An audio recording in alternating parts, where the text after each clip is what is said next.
பண்பான உள்ளங்களுக்கு எனது பணிவான வணக்கங்கள். எல்லாருக்கும் ஹாப்பி ஓணம். நம்ம இன்னைக்கு பார்க்க போகிற ரெசிபி பேர் கடலை பாயாசம். எப்படி செய்கிறதுன்னு பார்ப்போமா? இதுக்கு இப்போ தேவையான பொருட்கள் என்னென்னு ஃபர்ஸ்ட் பார்ப்போம். இது வந்து 1 கப் கடலை பருப்பு எடுத்திருக்கேன். தேங்காய், ஒரு பெரிய தேங்காய்னா 1, சின்ன தேங்காய்னா 2 எடுத்து, இது ஃபர்ஸ்ட் பால், இது செகண்ட் பால், இது தேர்ட் பால் பிழிஞ்சு வச்சிருக்கேன். இந்த சர்க்கரை வந்து 1 கப்பு கடலை பருப்புன்னா 2 கப்பு சர்க்கரை எடுத்திருக்கேன். நெய், கேஷ்யூ நட்டும் கொப்பரை தேங்காய் இருக்கு இல்லையா, அது பொடியாக கட் பண்ணி வச்சிருக்கேன். ஃபர்ஸ்ட் அடுப்பு பற்ற வச்சுக்குவோம். ஒரு குக்கர் வைப்போம். இந்த கடலை பருப்பை நல்லா கழுகி அரிப்பில் போட்டு அரிச்சு தண்ணி இல்லாமல் எடுத்துகிட்டு வந்திருக்கேன். அது போடுவோம். இதில் 1 ஸ்பூன் நெய் ஊற்றுவோம். இது வறுத்தோன்னா நல்லா மணமாக இருக்கும். சும்மா இப்படியே போட்டு வேக வைக்கணுனாலும் வைக்கலாம், ஆனால் இது இப்படி பண்ணோன்னா கொஞ்சம் மணமாக இருக்கும். கடலைப்பருப்பு வந்து சீக்கிரம் வறுபட்டுரும். நம்ம போட்டு உடனே அது வறுத்துரும். அதனால கரெக்டாக அது கொஞ்சம் குறைச்சி வச்சுட்டு கிளறி கொடுத்துக்கிட்டே இருக்கணும். அப்படி இல்லைன்னா கருகிரும். இது லைட்டாக அப்படி கலர் மாறினா போதும், ரொம்ப வறுக்கணும்னு இல்லை. அப்போ அடுத்த அடுப்பில் நான் சுடுதண்ணி வச்சுருக்கேன். இப்போ இது வந்து 1க்கு 3, 4 கப் தண்ணி வச்சாலும் பரவாயில்ல. ஏன்னா அடியில் பிடிச்சிடக்கூடாது இல்லையா, ப்ரிகாஷனுக்கு கொஞ்சம் அதிகமாகவே தண்ணி வைப்போம். இப்போ இந்த தண்ணி இதில் ஊற்றுறேன். இதில் நம்ம நெய் போட்டிருக்கிறதுனால விசில் வரும்போது தண்ணி வெளியிலலாம் அடிக்கும் இல்லையா, அப்படி ஆகாது. இந்த குக்கரை லிட் போட்டு மூடுவோம். மூடிட்டு இப்போ ஆல்ரெடி இது கொதிக்குது இல்லையா, விசில் போடுவோம். 3, 4 விசில் வர்ற வரைக்கும் இதை நல்லா வேக வைக்கணும். இது நான் 3 விசில் வைக்க போகிறேன். வச்சுட்டு உங்ககிட்ட காமிக்கிறேன். இப்போ நம்ம இந்த அடுப்பில் பற்ற வச்சு சர்க்கரை வைப்போம். ஒரு 1/2 கிளாஸ் தண்ணி ஊற்றுறேன். சர்க்கரை வந்து நல்லா கொதித்து கரையட்டும். பை த டைம் நம்ம இதை திறந்து பார்ப்போம். இப்போ இங்கே கடலைப்பருப்பு நல்லா வெந்துருச்சு. இப்போ இதை கடலைப்பருப்பை நல்லா உடச்சி விடணும். அப்படி இல்லைன்னா என்ன ஆகும்னா, இந்த சர்க்கரை பானி இதில் ஊற்றும் போது இந்த கடலைப்பருப்பு தேறிரும்னு சொல்லுவாங்க. தேறிரும் மீன்ஸ் திருப்பியும் ரிவர்ஸில் போயிடும், கட்டி கட்டியாக வந்துடும். அதனால் இப்படி நல்லா உடச்சி விட்டுக்கணும். கடிக்கிறதுக்கு பீஸ் கிடைக்கிறது பிடிக்கும்னா 1-2 உடையாமல் இருந்தாலும் நல்லாயிருக்கும். அது ஒரு மாதிரி நல்ல டேஸ்ட்டாக இருக்கும்.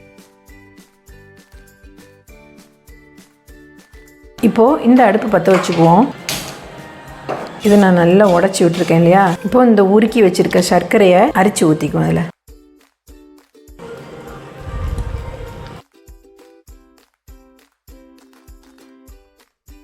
இதில் இந்த சர்க்கரை பானி ஊற்றியாச்சு.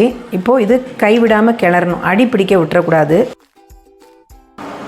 இது பாருங்கள், இந்த சர்க்கரை போட்டோடனே இந்த பருப்பு தேறிரும்னு சொன்னேன் இல்லையா, முழுசாக வந்துருச்சு பாருங்கள் ரிவர்ஸில். அதனால் ஃபஸ்ட்டே இப்படி வேண்டான்னா நல்ல பருப்பை வந்து உருவம் தெரியாமல் மசிச்சிக்கணும். இது இந்த சர்க்கரையும் பருப்பும் கூட சேர்ந்துட்டு நம்ம இதை கிளறி ஹல்வா மாதிரி இது குறுகி வரணும். சர்க்கரையில் கிடந்து இந்த பருப்பு வேகணும். இதில் சும்மா இப்படியே நம்ம தேங்காய் பால் ஊற்றி குடித்தாலும் ஓகே, ஆனால் ஒரிஜினல் டேஸ்ட் வரணும்னா அப்படி தான் செய்யணும். இல்லை கொஞ்சமாக நெய் ஊற்றிக்குவோம்.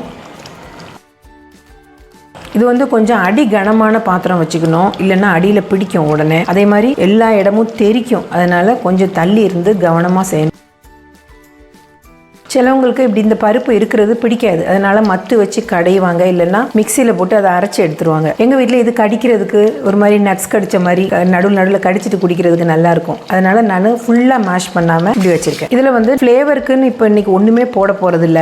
ஒரிஜினல் கடலை பிரதமனுக்கு வந்து அந்த கடலையோட மனம் தான் இருக்கணும். கடலை, நெய், தேங்காய் பால், சர்க்கரை, இதுக்குள்ளே மனமே போதும். கேஸ்ட்ரிக் ப்ராப்ளம் வரும்னு நீங்கள் பயந்தீங்கன்னா கொஞ்சம் ஜீரக பொடியும் சுக்கு பொடியும் போடலாம். ஏலக்காய் பொடி வேண்டாம். நான் இன்னைக்கு ஒண்ணுமே போட போறது இல்ல. உங்களுக்கு கேஸ்ட்ரிக் ப்ராப்ளம் வரும்னு இருந்ததுன்னா அது ரெண்டும் போட்டுக்கோங்க, வராது. அட் த சேம் டைம் ஃப்ளேவரும் நல்லா இருக்கும். நான் எந்த ஸ்வீட் செஞ்சாலும் ஏலக்காய் பொடி போட மாட்டேன். ஏலக்காய் பொடி போட்டோம்னா எல்லா ஸ்வீட்டும் ஒரே ஃப்ளேவரா இருக்கும்.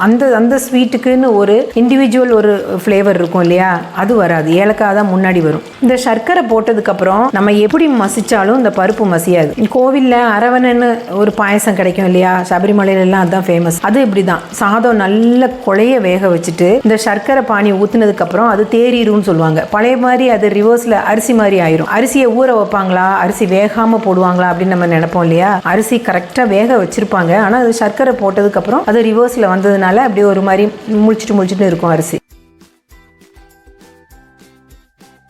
இது இந்த சர்க்கரை பாகில் கிடந்து வேகிறதுக்கு தனி ஒரு மனம் இருக்குது. நம்ம வேணா சும்மா சர்க்கரை போட்டு கடலை வெந்ததுக்கப்புறம் கொஞ்சம் சர்க்கரை பானி ஊற்றிட்டு தேங்காய் பால் ஊற்றி எடுக்கலாம். ஆனால் ஒரிஜினல் டேஸ்ட் வந்து சர்க்கரை டேஸ்ட்டும் இந்த கடலை டேஸ்ட்டும் ஒன்றாகி இப்படி வரட்டி செய்யும்போது அதுக்கு மனம் தனியாக இருக்கும். இது இப்போ நல்லா குறுகிருச்சு இல்லையா? இப்போ 3ஆம் பால் ஊற்ற போகிறேன். நான் வந்து கொஞ்சம் சிக்கனோன்னு வச்சுக்கலாம் சமையலில். தேங்காய் பால் எடுத்தேன்னா அது பச்சை தண்ணியாக வர்ற வரைக்கும் 3ஆவது பால் எடுக்காமல் விட மாட்டேன். 2ஆவது பால் ஊற்றிட்டு 1ஆவது பால் ஊற்றினாலும் போதும். இதுக்கு நான் நல்ல முத்தின தேங்காய், பெரிய தேங்காவாக இருந்தது, அதனால திருப்பி திருப்பி வெள்ளையாக கலர் வந்தோடனே நான் 3ஆவது பால் எடுத்திருக்கேன். இந்த 3ஆவது பால் இப்போ ஊற்றுவோம்.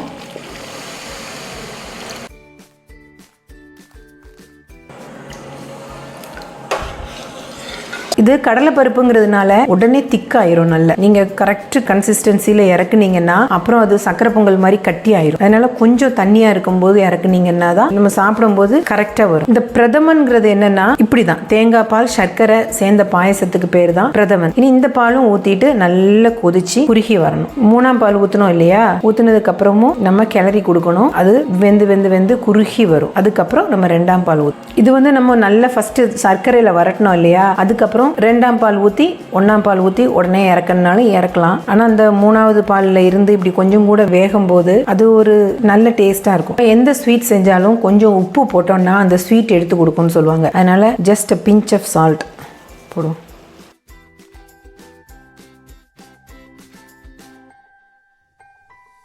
இது இப்போ நம்ம பால் ஊற்றிட்டு வத்திருச்சு. நீ 2ஆம் பால் ஊற்றுவோம்.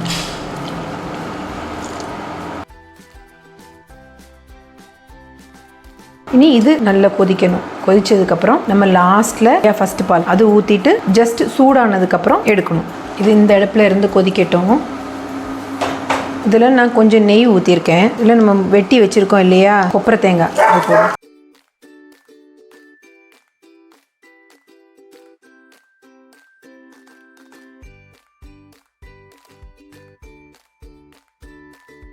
இப்போ இந்த தேங்காய் ப்ரௌன் கலரில் வந்துருச்சு. இப்போ இந்த கேஷ்யூ நட் போட்டுக்குவோம்.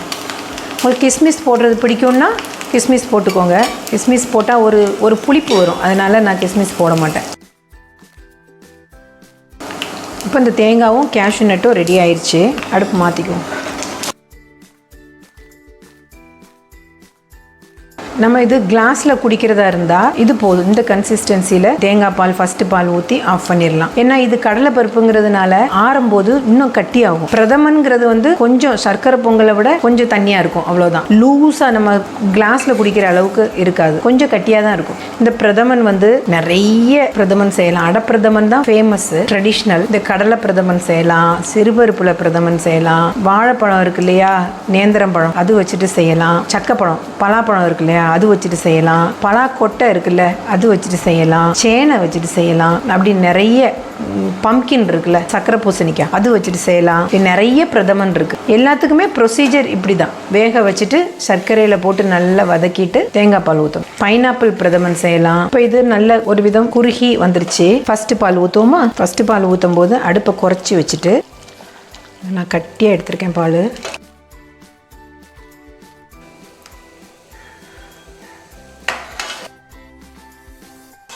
இது தண்ணி ஆயிடுச்சுன்னு நினைக்க வேண்டாம். நேரம் ஆக ஆக இது கட்டி ஆயிரும். ஃபுல்லாக ஊற்றிடுறேன். இது உடனே சாப்பிட்டாங்கன்னா கிளாஸில் ஊற்றி கொடுத்துருவோம். இல்லை லேட் ஆச்சுன்னா ஆப்வியஸ்லி நம்ம இலையில தான் ஊற்றணும், ஏன்னா கட்டி ஆயிரும். இந்த பருப்புலாம் நம்ம நல்லா மசிச்சோன்னு வைங்க, தேங்காய் பால் வந்து நம்ம ஊற்றுனது வந்து ஈஸியாக அப்சர்வ் பண்ணிக்கும். நம்ம இது மசிக்காமல் இருக்கிறதுனால தான் தேங்காய் பால் ஊற்றி நம்ம ரொம்ப நேரம் கொதிக்க விட்டோம். அப்போது இந்த வறுத்து வச்சிருக்கிற தேங்காயும் கேஷ்யூ நட்டும் போடுவோம். எந்த ஒரு டிஷ்ஷுக்குமே நம்ம அளந்து வச்சிருப்போம் இல்லையா நெய், அதை ஃபுல்லா இதுல ஊத்தி கேஷ்யூ நட் வறுக்கிறதுக்கு யூஸ் பண்ணிடக்கூடாது. ஏன்னா இந்த வறுத்த நெய்க்கு ஒரு தனி மனம் இருக்கு. வறுக்காம பச்சையா ஊத்துற நெய்க்கு வந்து ஒரிஜினல் மனம் வரும். அதனால லாஸ்ட்ல இறக்கும் போது ஒரு ஸ்பூன் நெய் ஊத்திட்டு இறக்குனீங்கன்னா எந்த ஒரு டிஷ்ஷுமே நிறைய நெய் ஊத்துற மாதிரி இருக்கும். மனமும் குணமும் நல்லா இருக்கும். இது இப்போ ஃபர்ஸ்ட் பால் ஊத்திட்டு கொதிக்க விடக்கூடாது. இதுல ஃப்ரெஷ் நெய் ஒரு ஸ்பூன் இப்படி மேல ஊத்துறோம். இப்போ ஆஃப் பண்ணிடும். கடலை பருப்பு பிரதமன் ரெடி. நீங்க எல்லாரும் செஞ்சு பார்ப்பீங்க தானே? பாயசம் பார்த்தீங்களா? பிடிச்சிருக்கா? இது வந்து Trivandrum zoo and museum ground.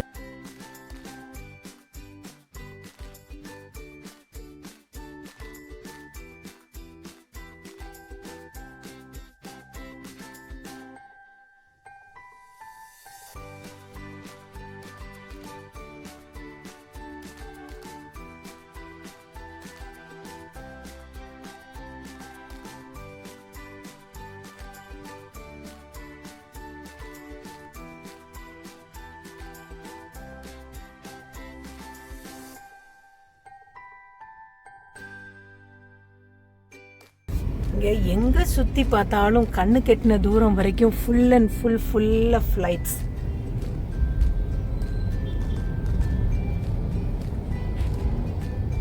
இந்த இடம் வந்து கனககுந்து பேலஸ்ன்னு ஒரு பழைய பேலஸ் என்ட்ரன்ஸ் இது.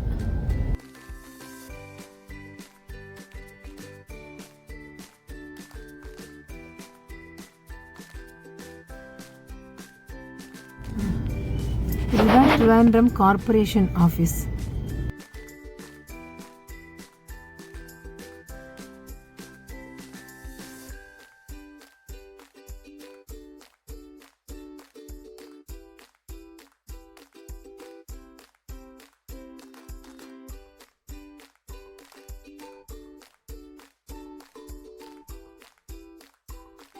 இதுதான் ட்ரிவாண்ட்ரம் சட்டசபை.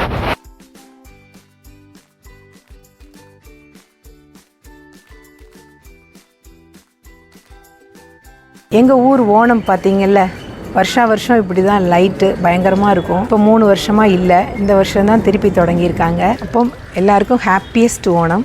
இந்த வருஷம் எல்லாருக்கும் நல்ல ஒரு வருஷமாக அமையட்டும்னு ஆண்டவனை பிரார்த்திச்சுட்டு தேங்க்யூ.